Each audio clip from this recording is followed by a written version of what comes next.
Good morning, Elargu Shubhodaya. This month's theme, of course, is innovation, which very comfortably fits in as innovation with infinity, because when we recall 12 plus years of creative mornings that we've been running in the city, so many of our speakers, that potential speakers that we've met, has kind of happened at infinity.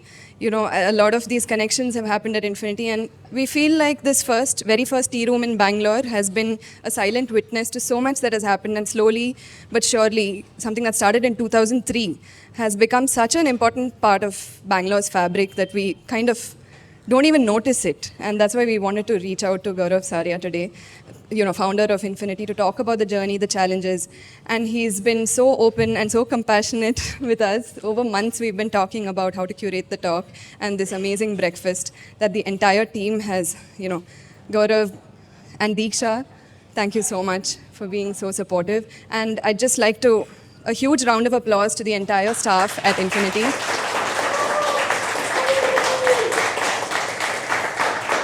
They've been working tirelessly, especially last night. We were here at 11 p.m. trying to make this happen, and this morning they were here at 6 o'clock, making sure everything is fine and perfect. So thank you so much. And, Gaurav, without, I think, going further into, already delay and everything, so I wouldn't like to say much. But there are a lot of important lessons for us and future generations that Gaurav has to talk about. So without any more delay, I'd like to welcome you in your own space. Thank you, Karishma.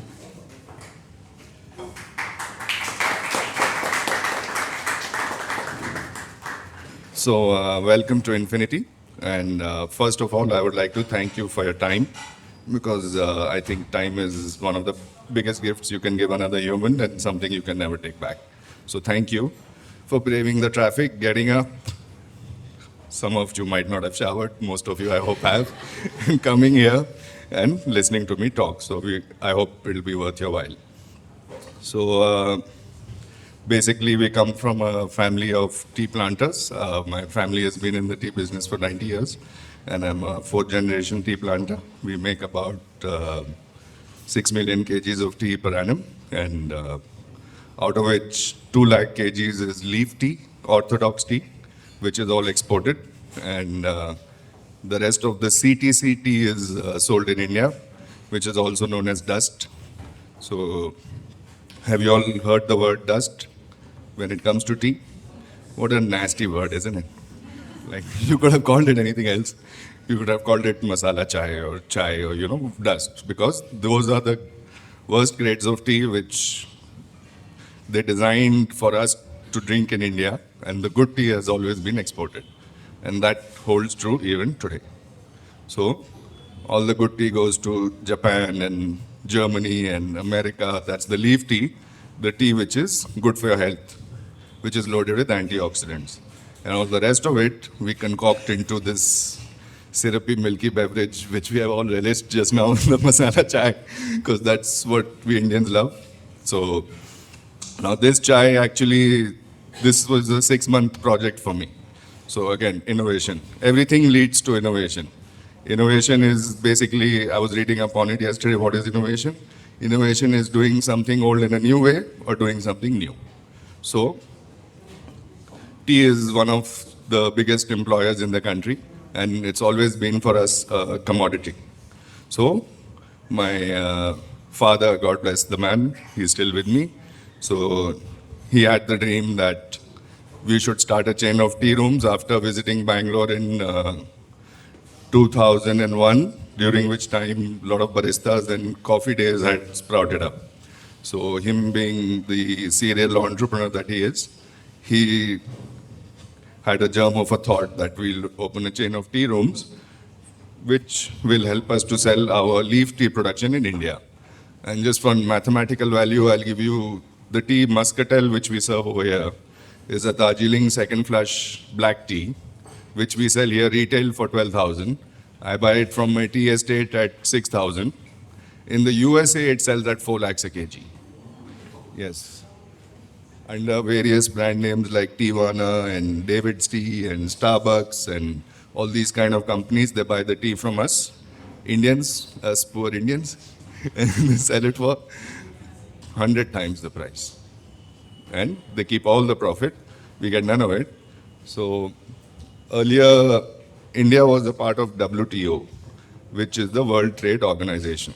So there were trade restrictions on the import of tea into the country, and Indian traders could only buy tea grown in India. So then after joining the WTO club, those trade sanctions were lifted. And then by this time, a lot of countries came into tea as a cash crop, like Vietnam, Kenya. Kenya is right now one of the world's second largest producer of tea. So Indonesia and all these started making really low quality tea for very cheap. And these teas flooded the Indian market. And because of that, the Indian estates, they crumbled. A lot of them got wiped out. I don't know if you all know, Tata Coffee had a lot of estates in Coorg. Guess who owns them now? They've put the noose around the plantation workers' necks. And they've got out of the coffee plantation business, and they just sell the coffee under the brand Tata Coffee. Ditto with the tea. They don't own a single tea estate, so they don't have to look after the laborers and, do any of the good that is needed to be done, which is why the Indian tea industry doesn't make money, because we have a lot of social things that we need to do in the estates, because they were set up by the British. So one of our estates, who understands an acre? Do you all understand feet, inches, centimeters, acres? How many square feet is 1 acre? Tell us, sir. Approx 44,000. So how many square feet is 10,000 acres? So that's the size of one of our tea estates, where we have about 10,000 laborers living and working, which is from where I get all my staff. They are tribals, actually. They still live the tribal nomadic lifestyle. So the tea estates are huge. You've seen pictures. So when I was a kid, my father used to take me to the tea estate and all the family there for a holiday, because it used to be free. Not because he wanted me to fall in love with tea. So we would go there, then he would make me stand on a hill, and then we would sit on the dicky, on the hood of the car, and then he would tell me, son, look as far as you can see. As far as you can see, we own all this land. It all belongs to us. And that was the exact moment I fell in love with the tea business. I can remember it I can remember it like yesterday. I must have been 10 years old. I'm 47 now. And then his dream, sadly for me, was to be in IT, not in tea. So he forced me to study computer science. And I did that because I was too young to rebel, and it was not fashionable to rebel that time. So Infinity is pre-Facebook, by the way. We started in 2003. Facebook started in 2004.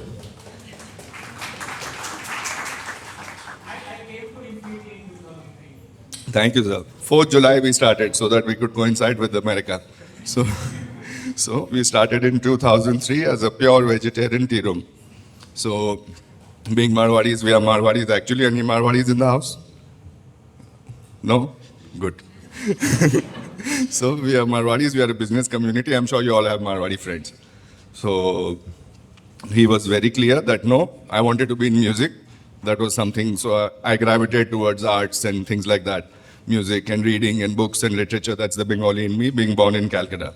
So I have Bengali heart and a Marwadi brain and a Kannadiga soul. And that's what fuels Infinity. So he was very clear that if I have to pay for it, then you have to study IT or engineering. So we did that. And then I was very deeply dissatisfied while I was studying itself. Because I was good at it, but I couldn't see myself doing this for the rest of my life. So then I spoke to a counselor, because they had those back then in 2001, not in India, but in Australia. So she asked me, why are you studying this? I said, because my father forced me. Then like, you Indians are all guilty of this crime. You always listen to your parents. Shaurya, that's my son, by the way, 16 years old. So I don't tell him what to do. Do I? No.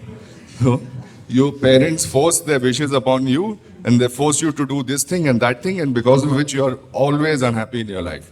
So then I was like, yes, she's right. Let me go back home and tell the man that this shop is closed for life. And then that's what I did. So I went home and I said, no more IT. We will find something different to do. At that point of time, we were looking to open a music store. Like we had those, I don't know who all are old enough to have been to a Planet M or a Music World. So that was the plan, to open a store like that. So we're looking around and we were not finding anything suitable. And then this opportunity came up because he came to Bangalore and he thought, okay, let's send this dude here and open a tea room. So, and before I came here, I was given some terms and conditions so that I wouldn't change again like I did with my IT. He's like, I give you 3 years. If you're not a success, we are not related anymore. Don't come home until you're a success. And you cannot change your stream until you're a success. You cannot quit as a failure. You can quit as a success.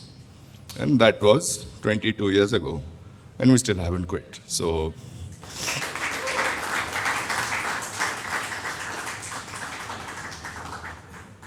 he said he'll support me for 3 years. So the family, Dada, 7 brothers, big estates, 6 million kgs, 500 crore turnover.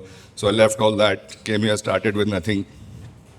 So they invested the money to begin it, to start it. And then we started a pure vegetarian because being Marwadis, we obviously have to force our religion into everything. And then that wasn't working, it was losing money. So then a chef found me from Calcutta. He used to run the Blue Fox here. I don't know who all have been to the Blue Fox with their families. That was on MG Road, Sringar Complex. It was one of the first places to have a discotheque in Bangalore. And it was really famous. And he found me somehow and hoodwinked me into allowing him to take over my kitchen and serving food, non-vegetarian food. At this point of time, I had to take permission from the investors. So the investors point blank refused. They said, no deal, shut it, come back home. Then I was like, I was not happy with that. So I was like, this is my first business, I can't shut it. So give me another option. So they consulted and they gave me 2 options, shut it and come back home, or pay us. Yes, being the Madus that we are, pay us. Then we transfer the karma to your name. So that's what we did, and here we are. So we started serving non-vegetarian food. We broke even on our OPEX. The first month we started serving non-veg food, and then it was quite fun because for 10 years, this is the first tea room of the country. We started in 2003, and it's very, very ahead of its time. In fact, my time has now come. Because now the young ones are educated and savvy and they have disposable income to dispose and they want to try new things. We never had disposable income. What, 1,000 rupees is what he used to give me per week. So this is in 2000, 2001. So now things like matcha and boba tea, and because of the virus, a lot of learning about food has compressed. Everybody's been cooking at home, so they understand flavors, they understand pairings, they like to eat out. The F&B scene has exploded. So when I was a young kid, I read an article in Time magazine which stated explicitly that going forward in India, the food business is going to be bigger than IT, pharma and biotech combined. And that day has come. So with the proliferation of the restaurants and the cafes and the nightclubs and the lounges and the resorts and the cloud kitchens and the home bakers, and it's endless. And for me to stand here as a brand and command money and have repeat customers, it's a miracle. It's not a challenge. So how does all this connect to innovation? So 10 years, we were hugely successful, and the place used to be packed all the time with waiting outside the door with 5, 6 tables waiting for 15 minutes, 20 minutes, half an hour, 45 minutes, because this was the coolest thing to hit town in the days 2003, 4, 5, you know. It was the dating spot. It was the tea place where the boys would bring their girls to woo them because it's a sophisticated place, you know, and it's cultural. So 10 years, we used to just rock it. And we used to make a lot of money, and it was amazing. There's a lot of things that happened during this time, but the restaurant was doing quite well. But as a human, it used to not satiate me. I was like, am I born to sell chai and samosa? Is this my purpose? And that used to infuriate me. That, because I had tried I trained myself as an Italian and French cook. But it's the plight of the musicians. Any musicians in the house? No? So musicians, basically, they have some songs out of which the public loves only a few. And then wherever they go to perform, they make them perform those songs only. They want to create new music and show you new talent, but the public is not interested. So now the choice is simple. Do I make money and pay my bills and do what the public needs? Or do I push my creativity and satisfy myself? So now the trick I have learned is marrying the business and the art. That is very, very difficult. Very few companies do. These people are famous at it. The Apple. They have built $1 trillion world's richest cash-rich company because they married the business and the art. They sell tech products. But the tech products have aspirational value. So then how do I build aspiration and value into food? That was my challenge, which the universe threw at me. Because coming from privilege. So who comes from privilege here? No musicians, but privilege? Anybody underprivileged? All privileged here, right? You are underprivileged? All privileged, right? Come on, privileged people. Let's do a hip hip hooray for our privilege, man. Come on. Hip hip hooray! Hip hip. Come on, I fed you. Louder than that. Hip hip. Yeah, what is the burden of privilege? Come on, tell me. Who will tell me? So, ma'am is saying your name? Vani says live up to it. Can you explain? Would you like to? Or would you not? That's fine, either ways. So, if you're privileged, so there are certain expectations. There are certain expectations the society has from you. So, you have to live up, you have to keep up the expectation. And if you have a legacy, especially, so people expect you to take it forward, grow, Yes. etc. So I believe privilege is a burden. It's a cross to bear. But if we are privileged, then what should be our burden is to help people who cannot help themselves. Because as the saying goes, the biblical saying, God helps those who help themselves. What about us? What are we supposed to do? So we need people who are willing to spread the love, spread the goodness, keep the world a nice and warm place. So my job was always to help my team because charity begins at home. So I used to have a lot of attrition problem because as that's a very big famous buzzword, right? Attrition. Any people who run their own businesses? Two? Anybody else? So now, these people are the one creating all the trauma. They are the one jumping jobs. So this creates a lot of problem for the management because they have to keep finding new people, right? So attrition is a major cost to every company. Whether they have 20, 30, 40, 50%. For restaurants and F&B, this is one of the main reasons why it fails. So I used to have a lot of attrition, 40, 50, 60%. One night, 6 of my waiters, they all ran away. Then I'm here left holding the chai and the samosas. So then I love reading, I'm a voracious reader. So how to solve this problem? Then in one book I read that when an employee leaves, they don't leave the company, they leave the manager. So then I did a little introspection and understood I'm probably not a good human being. So then let me work on that. Let me learn how to handle these people better with some more care and love. And then the moment I did that, that problem took care of itself. So that's all we need as humans, basically, love. So in that, there is the innovation. The companies and the corporates and all this structure and system and process and AI and tech, all this is where the humanity is lost. So to be human, to feel human, we need to have connections, real relationships, we need to have purpose. And then it's really wonderful to be alive, you know. So then 10 years, I was making money, I was enjoying my life, I got married. So my benchmark to myself was once I start earning 2 lakhs a month, I'll go out and get married. That was 18 years ago. And Diksha, can you please join us? That's Diksha, that's my wife. She's Mrs. Infinity. I couldn't have done it without her. So she brings all the glamour and all the finesse, and she's my therapist. So big thanks to her.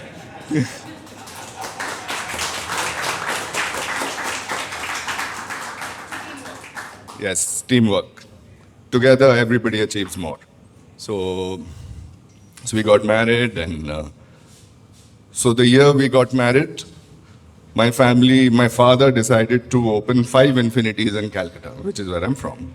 This is about 2,000 square feet. He booked 5,000 square foot each, and the first one flopped. Location, location, location. That's where I learned the meaning of that sentence. If the location is wrong, there's nothing you can do to fix it. And you learn within 3 to 6 months. If it's not working, shut it, go home, count your losses, pay it back. So they had taken out a loan, 1.5 crores in 2006. 1 crore they wanted me to pay them for the initial investment. That was not enough because privilege. Like, let's try to kill this dude. If he doesn't die, then he deserves to be alive. So let us do our best to kill him. Because he tried to break away from the bucket and tried to crawl out. How dare he? So 1 crore there, 1.5 crores here. And then by the time I came back after getting married, shutting all that in Calcutta, this was loss making. So we had to borrow 20 lakhs more to renovate it because it was 3 years old by that point of time. It needs constant refreshment. And then I was not making any money, so the penal interest made that loan go up to 3 crores. So this is in 2009. Just thinking about it gives me shivers. I've lived it. Most people would have committed suicide. So mental trauma and all that, mental health, it really pressurizes. You're newly married. That most people allow them to experience their marriage and love and, enjoy, take 1-2 years of breathing room because you brought another human in your life. That itself is a complex mathematic. In the middle of that, they burdened me with a 1.5 crore rupee loan. That was not enough. The universe made it climb up to 3 crores. So, because of that, I was pressurized to bring the revenues up of this restaurant to as maximum as I could. And it made it come up to about 30 lakhs a month in turnover. This is now in 2010-11, on which I was making a princely 12 lakhs per month profit, which is 1.5 crore rupees per annum. After taxes, still 1 crore. That's a lot of money. So I lived that life also for 2 years. But and I had sworn to myself, I will never ever open another restaurant. I will learn one restaurant for the rest of my life and be done with it. But no, Kida. So, so we ran this for 2 years, and then this went on to autopilot. And then we decided we'll do one in Indranagar, which is where we started about 13 years ago on the double road location, which was immensely successful. That validated my brand actually, because the moment we started rocking the plot without any launch, advertising. There was no Instagram that time. There were no influencers. And we just started and it rocked. And between here, 30 lakhs and there 15, we were doing 45 lakhs a month in turnover, which is a truckload of money. I was making about 20 lakhs on that. So I bought myself, you'll see in one of the slides, a nice Audi A4. That was my gift to myself for being such a hardworking fellow. Yeah. So this is also a story in itself. The first time I was able to buy it, I made the mistake of asking my father, Dad, shall I buy myself? He said, no. So then once you ask them for advice, you have to listen. Otherwise, then they stop giving you advice. So remember, if you ask for advice, you must listen. So then next time when I was able to do it, I just went out and bought it. And then my father-in-law didn't speak to me for 3 months. My father didn't speak to me for 6 months. And madam was also quite upset. So, but this was the gift from the universe to me. And through this, I learned innovation. How? Because I never met the owner of this company. I don't know him. He doesn't know me. But he took my 50 lakhs. Yeah, and he gave me a beautiful machine which works amazingly, designed in Germany, made in Germany, runs in India. They are able to support it, they are able to service it. They taught me hospitality, customer service, this company. The way they take care of their customers, luxury customers. So this, now I would never make this mistake again. I was very young that time. So I needed to satiate my desires and, because we are a Madhu family and dad has 7 brothers. So we've only ever bought Marutis in our life. That's it. Anything else is, you're going to get killed if you ask for anything else or if you mention any other brand. So it was my dream to own a luxury car. Like I still have it. It's been 12 years. So the way this machine works, the car, when you drive it, and especially now on the Bangalore-Mysore highway, this can reach 200 kilometers per hour. And that is when you feel really alive, because you can't do that for a long time. You can do it for 10 seconds, maybe 15. But those 15 seconds are the highlight of your life, because I love driving. I love automobiles, I love driving. I've studied in Australia, I've driven all around. So I love everything actually. I love music, I love books, I love cars, I love food, I love people, I love cooking. That's an innovation actually. You must love everything. Then only you can have an amazing life. And even your problems, because all the problems that I have described to you, these I'm telling you because nobody tells all these things. They only tell their success story. They only tell the glamour part. They don't tell the difficulties they went through to get where they've reached. And even in the media is guilty of only promoting success. They don't celebrate failure. Why not? Failure leads to success, but that part of the story is not covered. So then everybody thinks anybody can do it. Anybody can be Shah Rukh Khan. No, dude. Takes a lot to be Shah Rukh Khan. You don't know how hard he works. If you figured out, you would not want to be him anymore. So do whatever you want. Do it well. Because now we are on the precipice of becoming the #1 economy in the world. Anybody is not agreeable with that fact? Yes, we were 2,500 years ago, and then we went down because we lost touch with our inner being. And that's now changing, and the young kids are changing it. Yes, so it'll happen. So now we are actually living in one of the most exciting times the world has ever been in. The last 20 years, and innovation is very critical to me because without innovation, we have nothing. The world progresses because of innovation. We get everything Instamart in 10 minutes and everything because of innovation.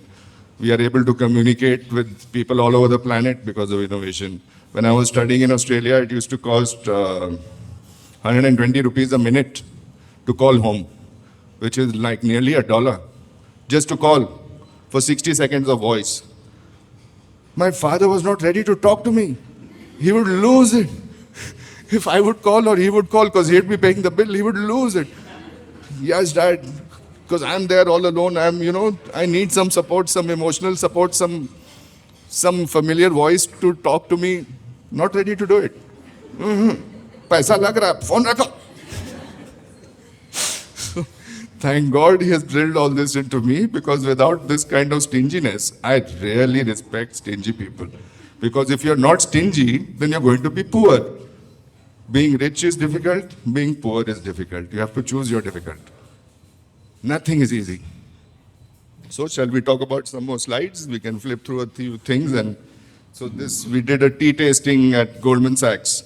I was one of the first companies to do tea tasting in India because we served wine for 3 years. So when the wine companies came and did my training, the way they present their product, the way they sell you the story, you just go mad with joy. And then anyway, that thing makes you high when you drink it. So you love it more. So it's all a setup. And who's the best branding country in the world? Who do you think brands the best? Makes the most expensive, luxurious brands in the world? Which country? Italy? Italy, absolutely. Where does Ferrari come from? Where does Lamborghini come from? Where does Maserati come from? Prada, Gucci, Versace, all from Italy. Coffee machines, they sell coffee machines for 10, 15 lakhs. What does the machine make, Hot water. That's it. And it froths the milk. That's it. They made that machine illy machines and all, because I started serving coffee last year. Because of Bangalore, everybody has been telling me to serve coffee, I've not been listening. Then I finally decided to give up, because as the musician, I have to play the songs which the customers want to listen to. I can't help it. So, started serving coffee, doing my homework. They got a calibrated machine to boil water at precise temperature. 80 degrees, so 1 degree intervals. You can do 82, 84. They prescribe for this coffee, do 92 for this coffee. And 1 cup of coffee costs you 20 gram of beans. So 1 kg of coffee gives you only 50 cups. Therefore, the coffee is so expensive everywhere. 1 kg of tea gives you 400 cups, because 1 cup of tea costs only 2.5 grams. And it needs hot water. Green tea also needs 80 degrees, but we are Madus, so we figured out if you boil the water and leave it for 1 minute, it becomes 80 degrees. We don't need no calibrated boiling apparatus, scientific. And for black tea, you need 90 degrees. If you leave it for 30 seconds, it becomes 90 degrees. You put the tea, you're sorted out. So here you got this boiling machine for, I bought it for 40,000. I've kept it packed. I can't use it. I don't have the heart to use it. The grinder costs 40,000 rupees. That is the one for home. Commercial one costs upwards of 1 lakh. Wherever you go into a cafe, then you order one coffee, then you hear the machine, no, those machines cost upward of 1 lakh. So all this, all branding, jargon, nonsense, all this is what all the corporate world is good for. This is why, so consumer starts with C-O-N, corn. As long as you're consuming, you're getting corn. So let the buyer beware. Caveat emptor, Latin saying. Let the buyer beware. It's a very old medieval saying. Ki if you're a business, you will fool your customer. Without that, you cannot make money. This is human nature. There's nothing we can do about it. We're always looking for a deal, discount. You know, that's how they trap us. So, now in the middle of all this AI and innovation and technology and smartphones, how do we maintain our sanity? That's innovation. So, shall we have, so this tea tasting, macarons. Macarons are one of the world's toughest pastry. So, by the way, I am the chef here, pastry chef, tea master. I do all the beverages, the chai you made, recipes designed by me, all the food you ate is all designed by me, produced by me, monitored by me. Otherwise, this level cannot be maintained. And I'm the investor and the operator. So I've got all these hats on. And let's say if you look at an F&B company, we run 2 restaurants in Bangalore. They will keep 1 general manager, 1 F&B director, 1 operations manager, 1 storekeeper, 1 assistant to the general manager, assistant to the storekeeper, 1 executive chef, 1 sous chef, 1 assistant to the executive chef, 1 second sous chef, because if one of these idiots run away, then the restaurant can't function. So between all these jokers, they cost a company like mine, a small restaurant company running 2 units, 10 to 15 lakhs a month in salary. And that is why this business has a mortality rate of 99%. Out of every 100 restaurants, worldwide 99 shut. Because of all the fat they build into this management, which is just unnecessary. So my innovation is, I removed all this nonsense. I'm the one-man show. Because I tried hiring chefs. If you tell a hot kitchen chef, make me dessert, sir, nahi hota. If you tell pastry chef to make bread, sir, please get a baker, I don't know this. If you tell a general manager to do a talk like this, they don't have the mental faculty to talk like this. So, I was like, why to keep all these people? Let me learn. The Marwadi in me started with peanut butter. We used to buy peanut butter, American Garden, for 1,500 rupees a kg. And they'll get you in those little, you buy na peanut butter. Who buys? Who eats peanut butter? You'll buy na?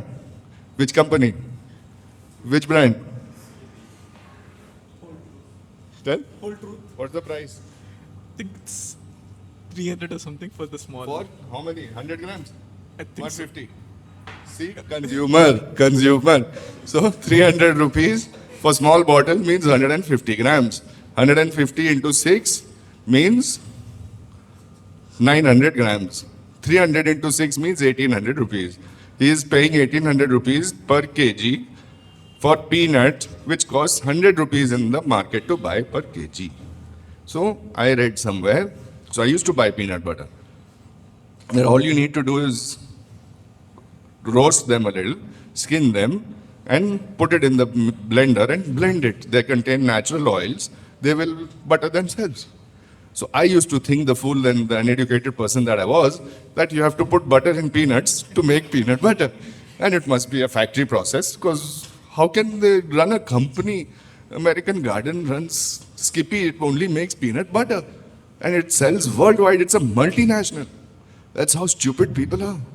They buy because they just don't know better.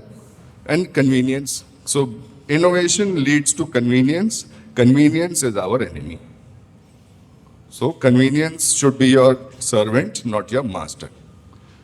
If you are sacrificing health for convenience, then you are the consumer. So you have to be very aware in today's world.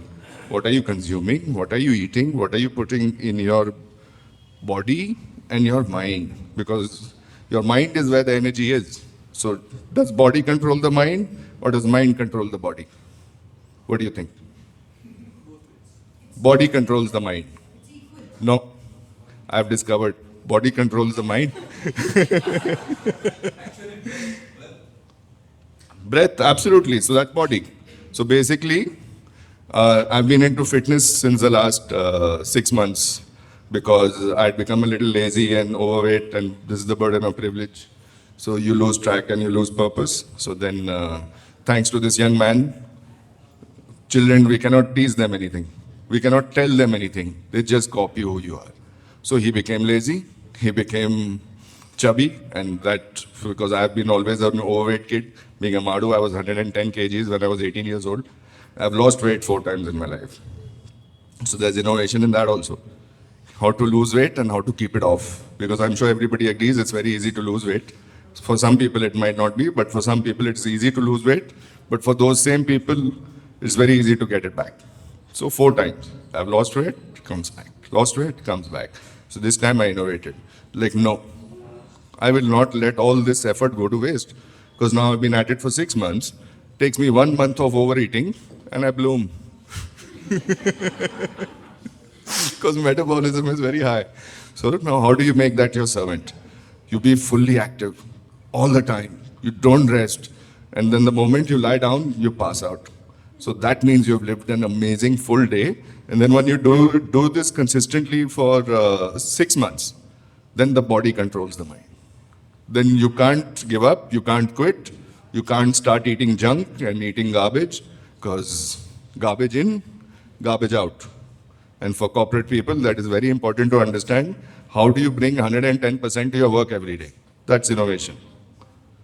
You can't go there with 50, 60%. You're dead. You can't even go there with 100% because all the smart ones are doing it. To stay ahead, you have to go 110, 20, 50, 150%. So being an ex-techie, I used to assemble my own computers. Overclocking. Who knows overclocking? All IT people. I used to love overclocking my processors to just see how far they can go. So same, I like to overclock myself to see how far I can go. And what is my limit? Basically, there are no limits. Please believe it. All the limits that you are putting on yourself are self-imposed. And we are our own worst enemy. That's it. Nobody else is our enemy. We are our own worst enemy. So, macarons. They became very fashionable about 10 years ago. A lot of companies started selling macarons. This is the most difficult pastry in the world to make. It contains 3 ingredients: almond flour, sugar, and color. That's it, to make the shells. And then inside is the ganache. The ganache is where the magic lies. All the taste comes from the ganache. So, I bought myself 20,000 rupees of books.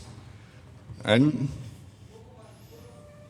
somebody got very angry. How did you buy so many books? Why did you buy? Listen, let me make. I need to do my research and then I'll make it and show you.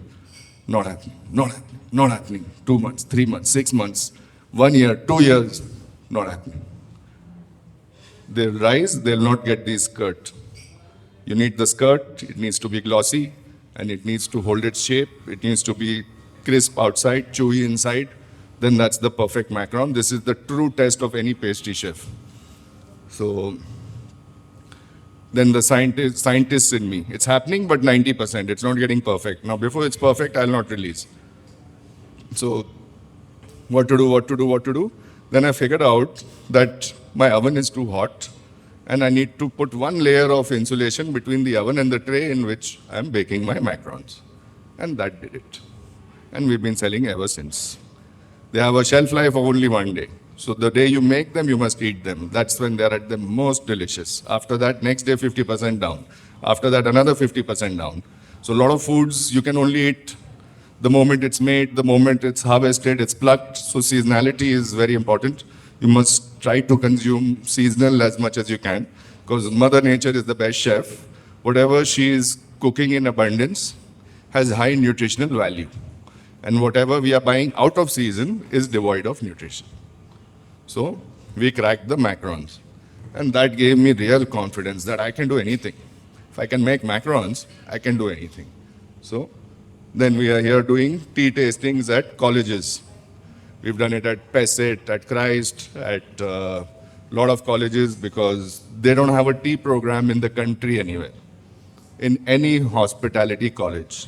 And they serve tea and coffee at every hotel in the world. So this is the plight of our education system.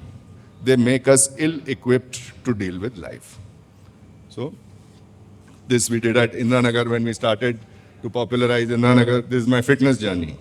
Because after paying my loan and opening Indiranagar, after 3 months of resounding success, they came and dug up the road over here, which was a 1 or 2 month project, and that went on for 3 years.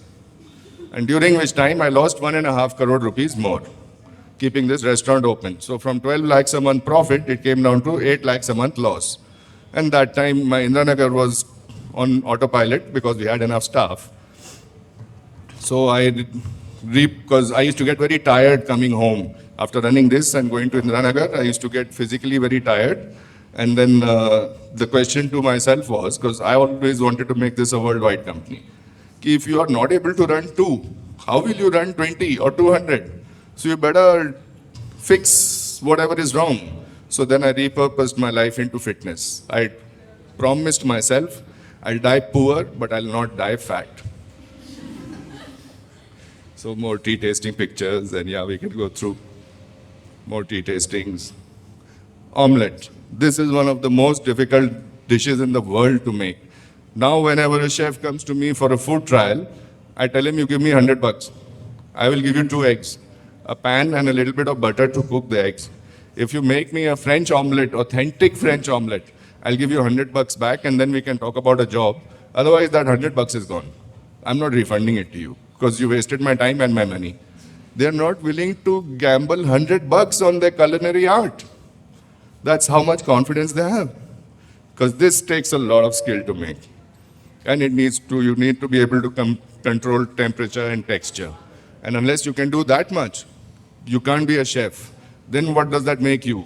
A bawarchi or a cook. Big difference. Next. Meat. Growing up Marwari, I was pure vegetarian till 25. No mushrooms, meaty flavors. Used to make us feel dirty and slimy. I'm sure Tambrams and all you all understand, pure vegetarians understand. Sinews and blood. So I had to expose myself and remove all that shock. So I used to go to the market, to the butcher, to learn how it does butchering, help him, teach myself, get all that filth in my mind, out of my mind. Why is this dirty? Humans have been eating this since the beginning of time. It's all social conditioning and context, and your upbringing and all the garbage which life teaches you. So you must first get rid of all that. And that's innovation. You must remove all the garbage this world has taught you.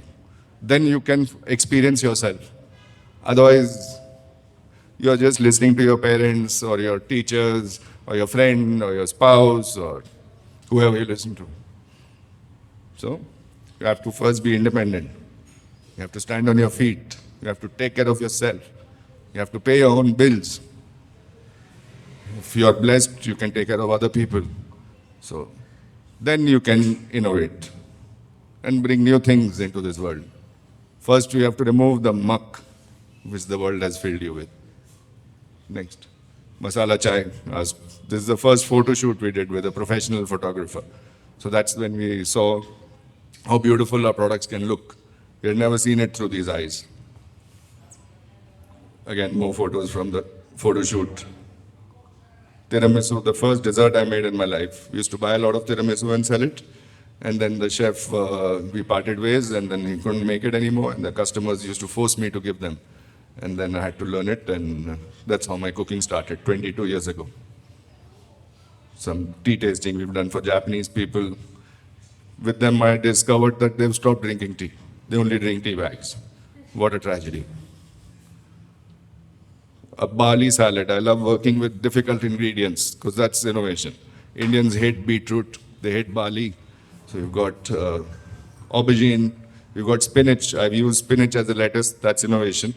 So you can use raw spinach, clean it nicely, and then chop it up. It works like a lettuce, gives you a bitter flavor. So then you can pair that with dressings and other things. And we've got barley here. I've always heard people drink barley water. And then, oh, madam, what do you do with the barley? Dustbin. You can make a salad with that. And it's super, super healthy, complex carbs. So I've done deep studies in food, nutrition, psychology, and spent 22 years of my life doing R&D because in school they taught us that if the foundation is deep, the building will be tall. But if the foundation is weak, the building will fall.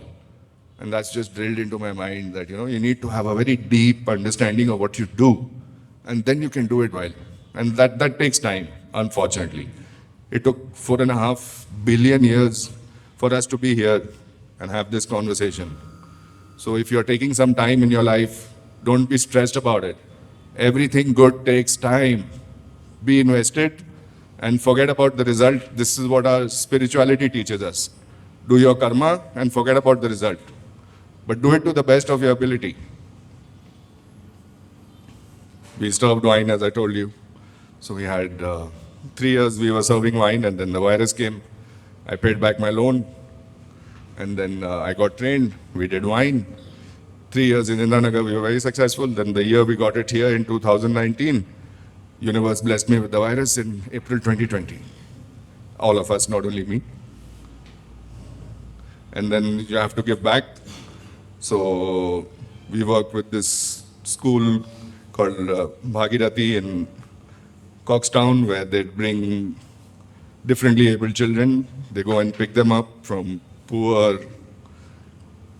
parents' homes who have to go and work as help so that they don't even have anybody to look after them. So these people pick them up from their home, they keep them whole day, they feed them, and they teach them skills which they can use to go ahead in life. So we supported them and we work with them. So very important to give back. Another difficult recipe I invented, this is my own recipe. So the filling is sweet potato. Indians hate sweet potato because it's good for your health. So anything that's good for our health, we hate it and we won't hate it voraciously. We love potato, we love maida. This one, sweet potato, feta, cream cheese and mustard because I'm from Calcutta. So I had to put a little flavor of Calcutta in the ravioli. And the sauce is burnt butter sauce with crispy basil, almonds and parmesan. This is innovation. For an Indian chef to invent a ravioli is innovation. Pardon? It's complex, that's why it feels heavy. It's just taking a longer time to digest. But it's super good for your immune system. Yeah. Yes. All complex things, proteins, all these things feel heavy. Then we used to do music, because I love music. Tea and tunes at Indranagar every Sunday, 4 p.m. We did that for a year until the dudes came up with public performance issues in Bangalore where they wouldn't allow artists to perform. So I used to encourage them and support them. We used to pay them in advance, cash, and let them eat anything from the menu. And I've heard some horror stories about the way they've been dealt with by the establishments. They don't pay them, they make them sit in the corner, and they really treat them like trash. Very bad. I don't like all this. So we supported them for a year. I do whatever I can to give back. Zumba classes we did over here. We took out all the furniture. And so So anything, we've been up for anything basically to be relevant. That's how we stayed relevant for 22 years. How do you stay relevant? And you have to keep doing something. Just keep bringing people because now the marketplace is hugely crowded and very loud. So yeah, Zumba classes, blue tea. We were one of the first places to serve blue tea. And then the company which makes the blue tea, they couldn't sell blue tea as much as I sold in 1 week in a whole year. They went mad when they gave it to me because I posted it on my Instagram and that time it was trending and people just bought kilos and kilos of it. The saddest thing about it is it's just tasteless. It's just hot water with the blue tinge. It's super good for health and then it's pH sensitive. So you can put like lemon, it turns purple. So people just love the drama of it.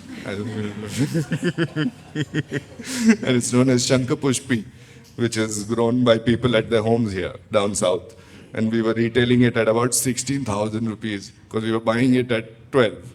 So then when we would tell the ladies, madam, we are selling for 16,000, they would go crazy. Like, this grows free in my house. Then some more wine pictures, this is the same ravioli again. So, I think I've spoken enough. And any Q&A if you all have.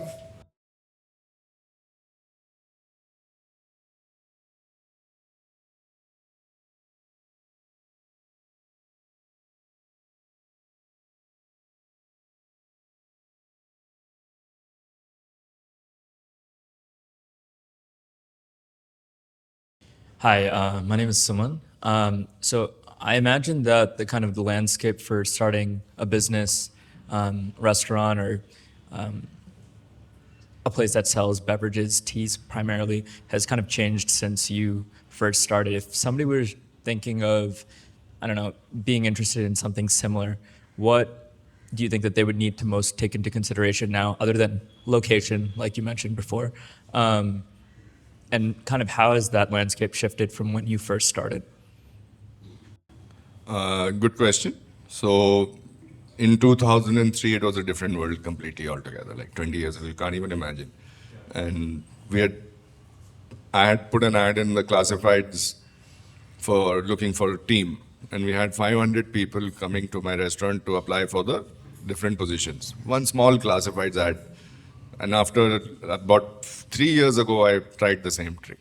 I didn't even get a single response. So now everything has changed, everything has shifted.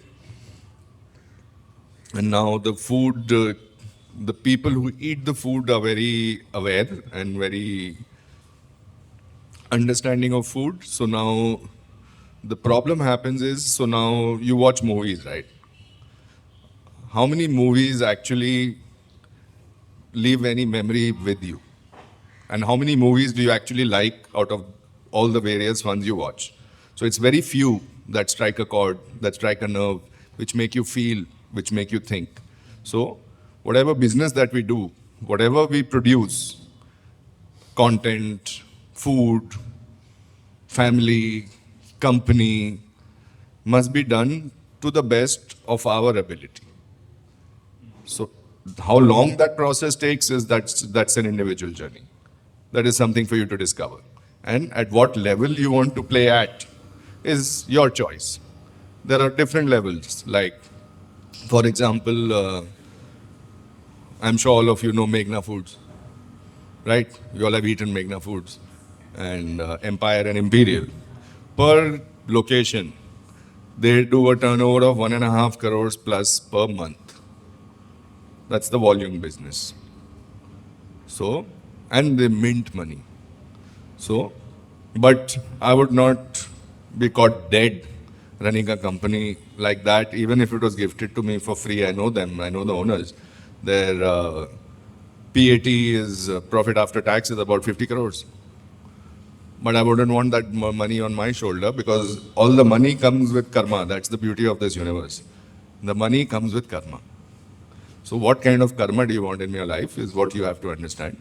And then what effect is your action causing to the recipient of your product or service or video or podcast that you have to be conscious of as a soul and then decide what you're doing. If you're causing harm to the planet and to the people who live on this planet, you cannot make money in the future, guaranteed. Only the businesses which help people and planet will persevere. Hi, here back in the back. Yeah. You strike to me as someone who is an experimentalist Yes. and an explorer. Yeah. Adventure. With that in mind, where do you see the future of tea,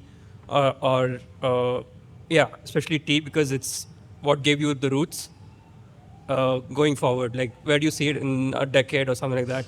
And especially, tea can be made not just of loose tea leaves, like other herbs as well. Yeah. So that has not seen the limelight that tea has seen.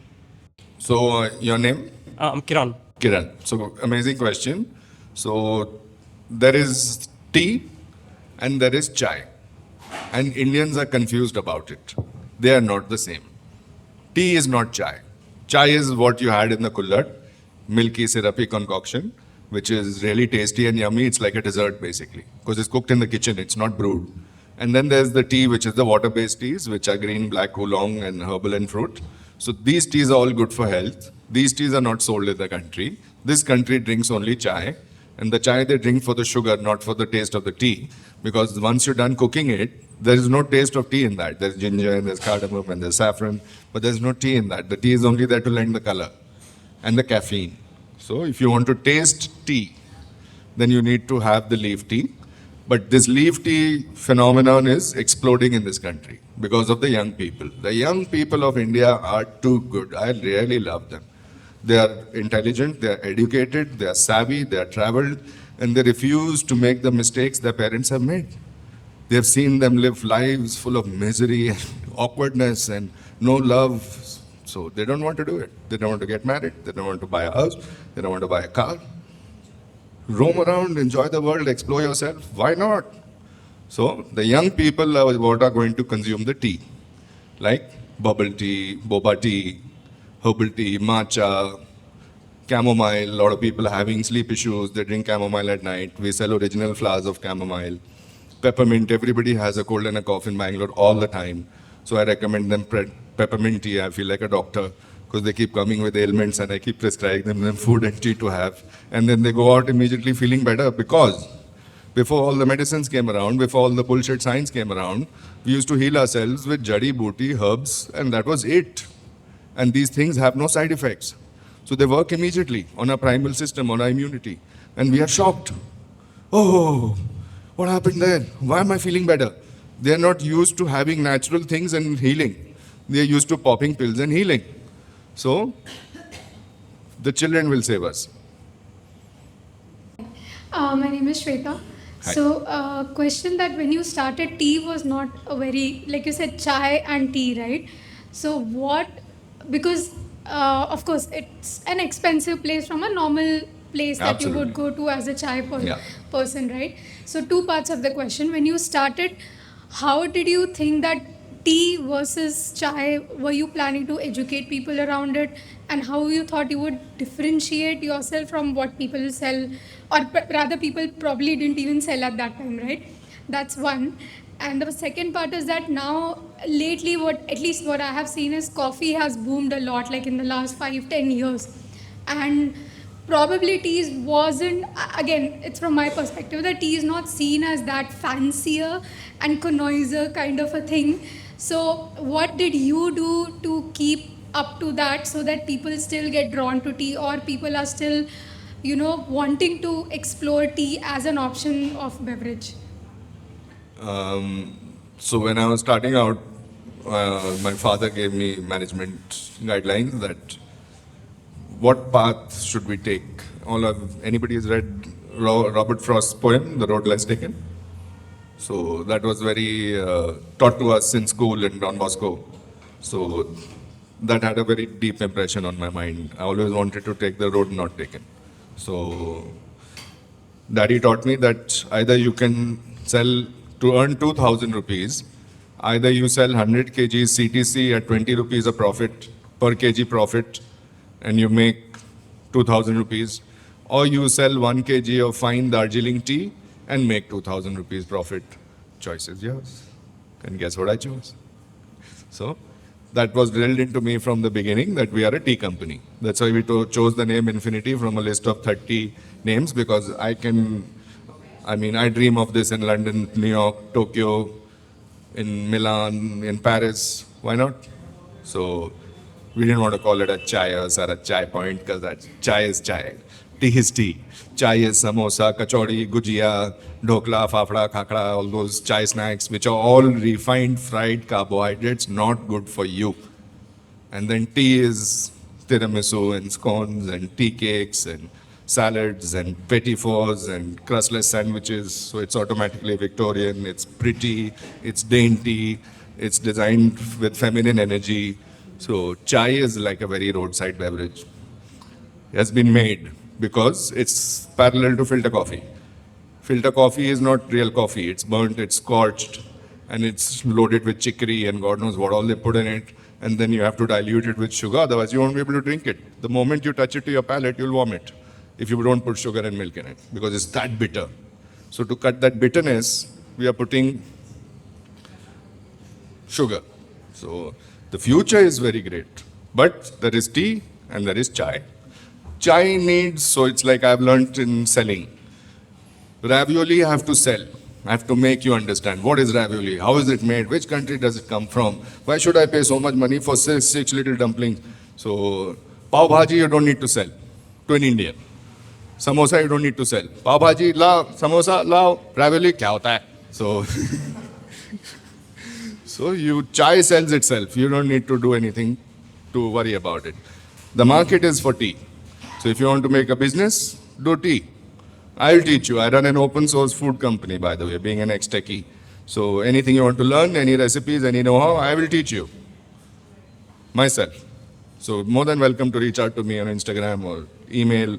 Come here, come into my kitchen. I'll show you. Because my daddy taught me that knowledge shared is knowledge multiplied. I just wanted to ask, what are some of your in-house innovations in teas? Kombucha. We make sugar-free kombucha. The only company in the world makes raw, unpasteurized kombucha, which I'm making myself. And we don't sell anywhere else because I don't want to compromise on it. And we've got a bitter one, which is like beer. It took me 3 years to figure out. So I researched how to make kombucha without adding nasty flavors and syrups, because they bring chemicals and calories and color, all of which I hate because I'm a purist. So I want everything natural. So kombucha is one. Then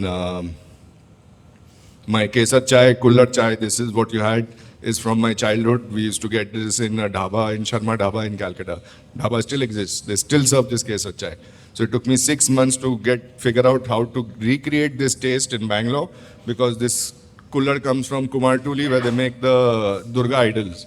And this is a single use, not glazed. So here we did experimentation, but the cooler was very thick. And the taste of the clay is different. So as I like to tell my customers, this cooler is the taste of India. You got saffron from Kashmir, tea from the cooler from Kumartuli, and the tea from Assam.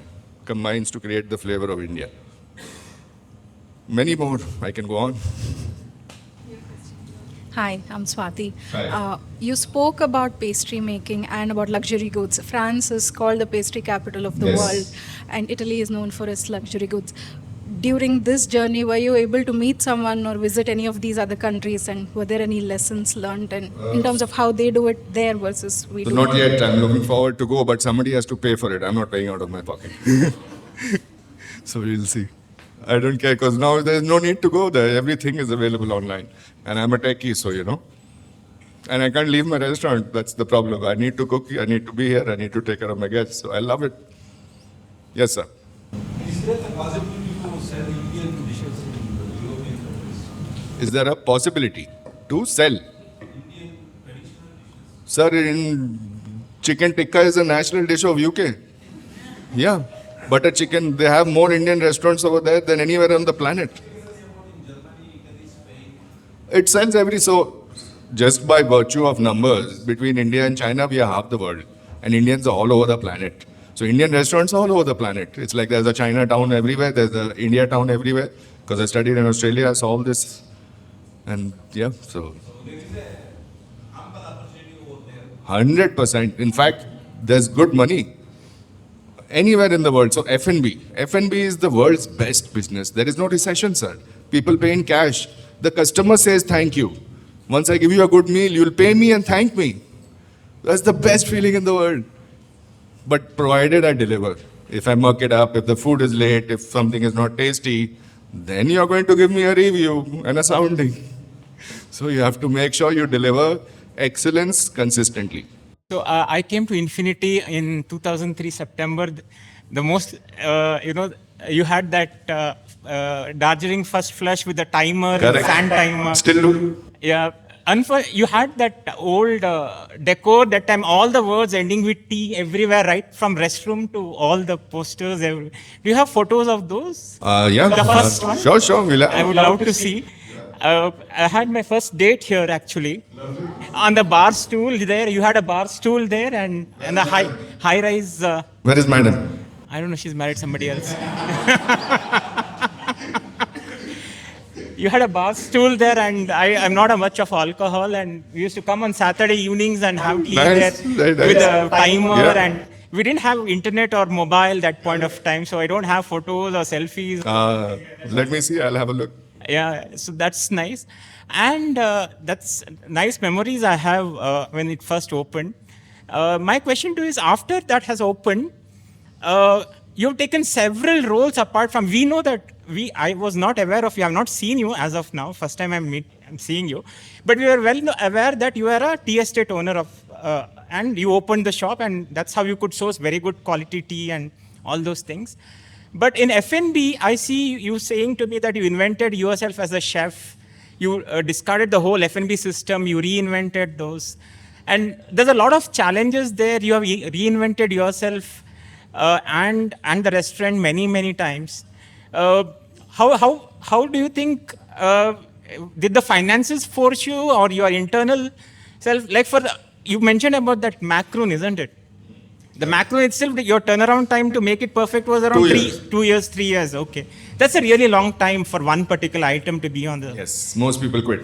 Most people quit, yeah. So I do baking myself. I do understand how difficult it is to get something right. But what was the driving force there? You mentioned it, but it was like, it's really nice because once you stop depending on the staff, when you do it yourself, the kind of confidence which we see in you is something which it's rarely seen in any kind of F&B outlet owners or entrepreneurs. So the driving force behind this is, I dreamt a dream before I started this company that I'll make $1 billion company, and that's the push. That I haven't made it yet. There's a long way to go. So I've survived, I've thrived, I've created the brand, but to take it to its fruition, I have to make this $1 billion company, and I will. I'm only 45 years old.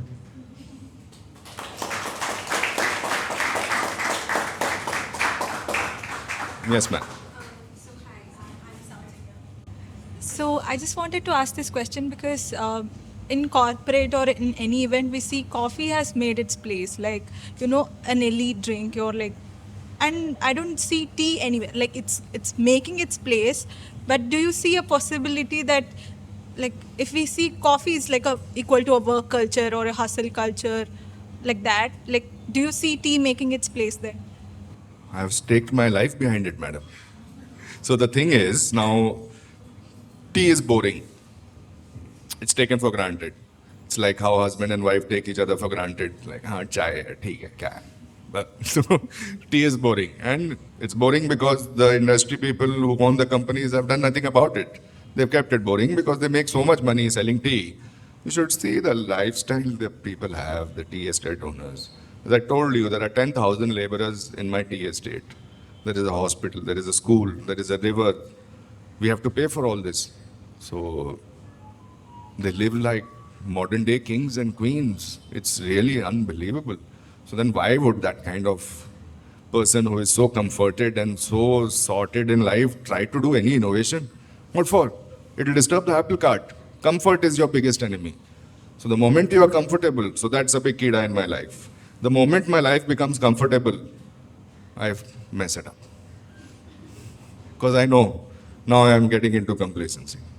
The moment things going stable, कुछ ना कुछ करना पड़ता है. Because I've seen my whole elder generation ruin their lives in comfort and in not taking risk or taking stupid risks. Risk also, you must be very careful what risk you take. You should be able to stomach it and it should not disturb your lifestyle. That risk is good. Not like the risk I took of the loan and 1.5 crore rupees, and my father had put up his flat as collateral. So had I flopped the shop, my parents would be out on the road living in a rented flat, and that for the Indian parents living in a rented flat, you know how that works, that psychosis. So that's why I had to learn this business. So I would have been very happy if you wouldn't have taken that kind of a loan and, put that pressure on my shoulder. I might have died. Thanks to the universe, I'm hanging in there, but I've been suicidal many times. This is not some rosy story that this was my dream and I wanted to do this and I'm been at this level all my life. It took me 6 months of fitness to reach this level. 5-6 days a week, no quitting, going in the rain, going in any weather, any temperature, going and dragging my lazy ass out of bed in the morning so that I can inspire my son to do the same. That was the fuel behind this. So I've tried to quit, the universe didn't let me. I tried to go back home, my father wouldn't let me. So it's been a rough road. So the only impetus behind relating to your question is that I surrendered to this business. Once I converted from vegetarian to non-vegetarian, 3 years of starvation in Australia couldn't do it.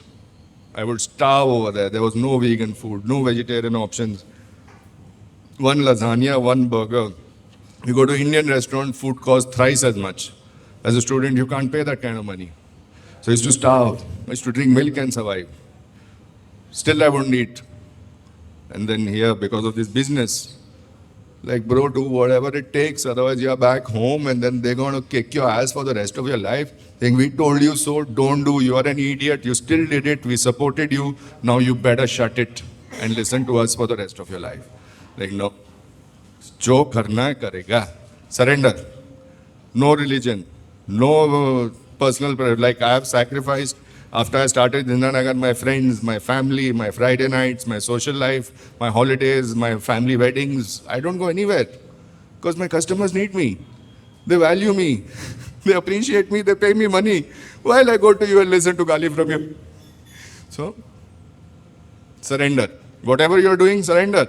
No holds barred, whether in your love life or your professional life. Don't hold back. Otherwise, you're not giving yourself. Then don't do it. Don't be half-hearted there. That's a crime to everyone. So from this whole thing, learn one takeaway, surrender. And it's like when you're driving. If you're going in a taxi, in an Ola or an Uber, do you worry what the driver is doing? You're on your phone, listening to your music, dreaming, sleeping, right? So then right now, in the car of life, the universe is driving you. Why are you afraid? Trust the universe. The universe will make it happen, whatever needs to happen. But you have to struggle for it. You have to sacrifice for it. Nothing is for free. For free, you get a Monday to Friday life, Friday drinks, Saturday drinks, Sunday brunch, and then back to office on Monday and cry and crave Monday blues. I don't even know what day of the week it is. I love my life so much. Again, my daddy taught me. Son, I used to ask him what to do. I don't know, I don't care. Just be happy. But look for something that you love to do so that you can do it for the rest of your life and you'll never feel like you have worked. And that is one of the biggest gifts the universe can give you. And I'm blessed with that. Just one last question. We'd like for you to tell us all about the recent switch at Indranagar to your new store. How has that journey been? Okay, so that's one very interesting part of my journey. We started over there, it's doing well from day one, yet we got in with a really nasty landlord who can't stomach my success, who's jealous of my success, because for 10 years he was trying to monetize that property and he couldn't. A lot of people came and failed and I went there and I started making money from day one. And he couldn't stomach it. So he kept torturing me and disturbing me and not letting me do my business. And tragedy is we are making money all this while. Suppose you're not making profit, we would have closed it for sure. But we are making money, and that's why we are having to bend over every time, every time. That 12 years I did it. So then after that, I was fed up. Like, I need to close this restaurant. I will run one happily. I don't care. I came to Bangalore with 0 restaurants. Now I have 2, out of which 1 is traumatic and 1 is not. So let me get rid of my trauma in my life. So we shut it without finding another location. And then whole company, team of 60, up in arms. Because I took that decision alone. I had to pay the price alone. So all are fighting with me, giving me nasty vibes, dirty looks, as if I'm the biggest criminal on the planet for shutting that restaurant because it used to cause me trauma. All that they don't care, right? They're getting their salary on time, their lives are running. So I'm facing the trauma, nobody cares. So I don't want to get traumatic because then I cannot create magic. So for 12 years, I have not created any magic because I was traumatized by one nasty, dirty energy in my life. And then we shut it in July. We decided to shut it in July. We wound up in October. And then the universe gifted me a nice, beautiful space, double the size, at the same rent. And yeah, they asked, oh yeah, in Bangalore, 10, 15 months deposit, minimum. You all know, right? Security deposit. My wife managed to get it out of him for 3 months because he has 2 daughters. Yeah. So big thanks to her. So she saved me, as she has done many times in the past. We found ourselves another shop. In Bangalore, we got it ready in 40 days. That's another miracle. And now it's up and running since 10 days. And you're more than welcome to come there. Look up Infinity on Google. Now I cook there all the time. And we're going to make that the best restaurant in the country. That's my dream.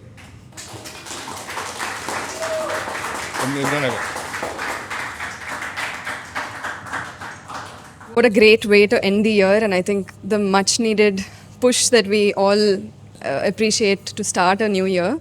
That's the intention with which we had curated the talk for December. Thank you so much, Gaurav. I think you My took pleasure. us. Yeah, I mean, more than anything, I think it's the human connection that really struck Vishwesh and me when we came and met you for the first time, and that I'm sure all of us here will agree that we were all touched by it. Thank you. Thank you so much. We have a little something to give you as a token of our gratitude. Thank you. I've been really stressed about this talk, okay, since last 1 week. I couldn't get any sleep last night.